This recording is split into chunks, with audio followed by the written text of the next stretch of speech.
Si de por sí sola esta ciudad es espectacular, sus alrededores te dejarán enamorado. Estamos a minutos de despegar hacia el tour que se dice que es el más pedido en Las Vegas. Vamos a ver por qué.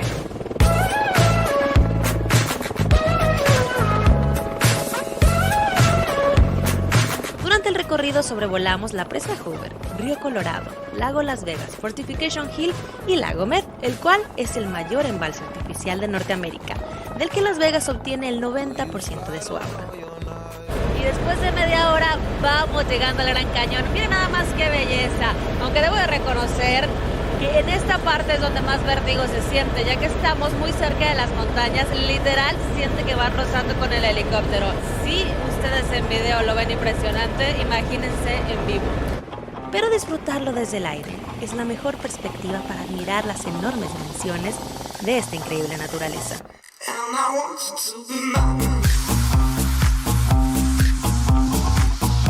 Realmente lo que ha mantenido esta zona es el turismo. Aproximadamente 50 helicópteros viajan al día y el calor es impresionante, llega hasta los 50 grados centígrados. ¿Y qué tal un rico descanso con una botanita? Salud. Para cerrar con broche de oro los dejo con esta vista del Strip, la calle más famosa de Las Vegas y donde se encuentran los mejores hoteles.